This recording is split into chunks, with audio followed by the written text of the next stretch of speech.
আসসালামু আলাইকুম। আজকে আমরা স্লারি ওয়াল নিয়ে আলোচনা করব।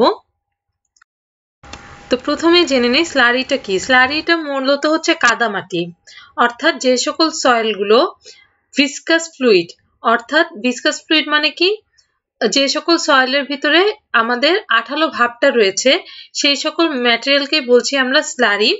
In a narrow trench type excavation to keep the ground from caving is a method in use since the early 1960s। অর্থাৎ আমরা যখন কোনো মাটি গর্ত করি, গর্ত করার পরে সাইডের মাটির যাতে ওইখানে না পড়ে সেজন্য আমরা কি করি, মাঝে মাঝে আমাদের 1960 থেকে একটা কমন মেথড চালু হয়ে আছে, সেটা হচ্ছে স্লারি, অর্থাৎ নরম এইসব আঠালো মাটি দিয়ে আমাদের ওই গর্তটাকে কিছুটা সাপোর্ট দেওয়া, সেটাকে আমরা বলছি স্লারি। সেই ম্যাটেরিয়ালটাকে বলছি স্লারি। স্লারিটা সাধারণত কি, বেন্টোনাইট। বেন্টোনাইটটা মূলত হচ্ছে এক ধরনের ক্লে, অর্থাৎ কাদা।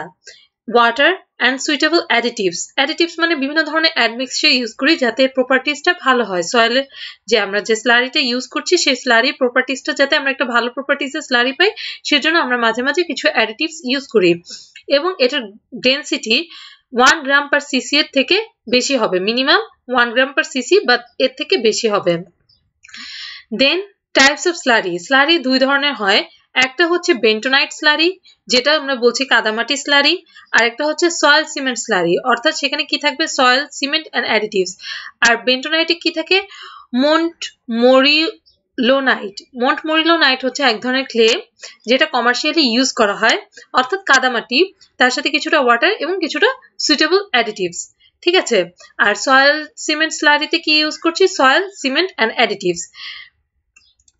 Next slurry trench. Slurry trench মানে আমরা কি জানি, গর্ত বা পরিখা। সেই পরিখাগুলো যদি আমাদের কোনো আমরা যদি ক্লে সয়েল অথবা লিন কংক্রিট, ওটা যেটা পড়লাম যে সয়েল সিমেন্ট স্লারি, এইগুলো দ্বারা যদি আমরা ব্যাকফিল বা ফিল করে সেখানে একটা স্লারি ওয়ালের তৈরি করি বা স্লারি ট্রেঞ্চের তৈরি করি, সেটাকে আমরা বলছি স্লারি ট্রেঞ্চ। অর্থাৎ আমরা যদি কোনো মনে করলাম যে কোন জায়গায় গর্ত করলাম, গর্ত করার পরে গর্তটা যদি আমরা এই স্লারি বা লিন কংক্রিট দ্বারা পরিপূর্ণ করি, সেই গর্তটা যে পরিপূর্ণ করলাম সেটাকে আমরা বলছি, যে পরীক্ষাটা পাবো এখান থেকে, সেটাকে বলছি স্লারি ট্রেঞ্চ। আর স্লারি ওয়ালটা কি, আমরা এই যে স্লারি বা সয়েল সিমেন্ট স্লারি দ্বারা যদি আমরা কোনো একটা ওয়াল তৈরি করি, সেটাকে আমরা বলছি slurry wall. Slurry wall can be used as a permanent structure, অথবা আমরা এটাকে ডিসপোজ করে ফেলতে পারি। তো এটা পার্মানেন্ট স্ট্রাকচার হিসেবে ইউজ করলে এটা শীট ওয়াল বা ব্রেসড ওয়াল থেকে এর জন্য ভালো হবে, সোল্ডার বিম থেকে এর জন্য ভালো হবে যে এটা একটা ইমপারমিয়াবল লেয়ারের সৃষ্টি করে। কিন্তু যদি আমরা এটাকে পার্মানেন্ট স্ট্রাকচার হিসেবে ইউজ করতে চাই, তাহলে এখানে আমাদের কিছু অ্যাডিটিভস ইউজ করা লাগে, এবং যার ফলে এটার কস্টটা আমাদের যে শীট পাইল বা ব্রেসড পাইল ছিল সেগুলো থেকে এগুলোর দাম কস্টটা 2 গুণের থেকেও বেশি হয়ে যায়। তো প্রপার্টিস অফ স্লারি। স্লারি কিছু প্রপার্টিস থাকতে হবে। প্রথম কথা হচ্ছে কাদামাটি, যেহেতু আমরা স্লারি বলছি, এটা যথেষ্ট পরিমাণে ভিসকোসিটি থাকতে হবে, অর্থাৎ যথেষ্ট পরিমাণে এটার মধ্যে আঠালো ভাব থাকতে হবে যাতে মাটিগুলো একসাথে একটা ওয়ালের মতো তৈরি করা যায়। যদি এর ভেতরে ভিসকোসিটি বেশি না থাকে, অর্থাৎ বেশি যদি পানির পরিমাণ বেশি থাকে, যদি বেশি তরল হয়ে যায়, তখন কিন্তু স্লারি ওয়াল তৈরি করা পসিবল হবে না। Next, slurry construction can be used for both caving and cohesive soil। তো এটাকে কি হিসেবে, গর্ত পূর্ণ করার ক্ষেত্রে আমরা ইউজ করতে পারি, অথবা আমরা এটাকে কোহেসিভ সয়েল হিসেবে ইউজ করতে পারি।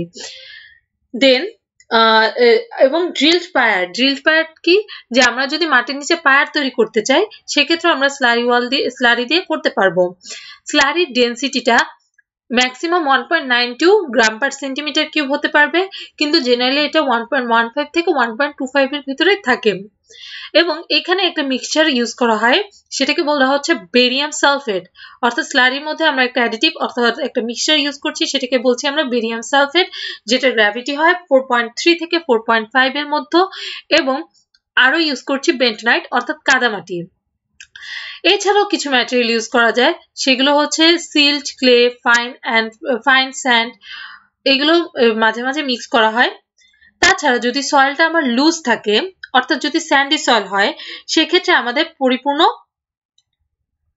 একটা গ্রাউটিং দিতে হবে। এই স্লারি ওয়াল ইউজ করার আগে একটু গ্রাউটিং দিয়ে লুজ সয়েলটাকে কিছুটা স্টেবল করে নেওয়া হয়। এছাড়া cement and finely ground slug, অর্থাৎ স্ল্যাগ কি আরো কিছু অ্যাডমিক্সচার, সিমেন্ট অথবা কিছু অ্যাডমিক্সচার আমরা এই স্লারির ভিতরে অ্যাড করতে পারি যাতে এই স্লারির ডেনসিটিটা ইনক্রিজ করা যায়। তাছাড়াও কিছু সাইড কন্ডিশনে, যদি আমার কিছু স্পেশাল সাইড কন্ডিশনে আমাদের কিছু পলিমার অ্যাডিটিভ হিসেবে ইউজ করতে হয়, সেই পলিমারগুলো কি কি হতে পারে? Carboxy methyl cellulose, xanthan gum, poly acrylates. Next, how to construct slurry wall. Slurry ওয়ালের প্রথমে কি করতে হবে? আমি যেহেতু একটা ওয়াল কনস্ট্রাক্ট করতে যাব, তাহলে প্রথমে আমার একটা মাটির নিচে গর্ত করতে হবে। গর্ত করার পরে সে গর্তে এবং আমি সয়েলটাকে, আমার স্লারিটাকে পর্যাপ্ত পরিমাণে পানি এবং অ্যাডমিক্সচার দিয়ে আমরা স্লারিটা তৈরি করে রাখবো এবং এক্সকাভেশন হওয়ার সাথে সাথে আমরা গর্ত করব এবং এখানে স্লারিটা দিতে থাকবো, মাটিটা দিতে থাকবো, আমাদের যে স্লারিটা সেটা আস্তে আস্তে দিতে থাকবো এবং নির্দিষ্ট ডেপথ পর্যন্ত দিয়ে রাখবো।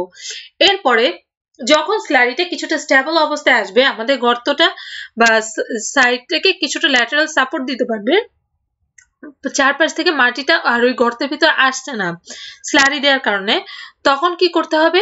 ওই স্লারির ভিতরে একটা ট্রেমি বা একটা পাইপ দিয়ে, সেই পাইপের মধ্য দিয়ে আমরা কি করব? কনক্রিটটা ঢালবো।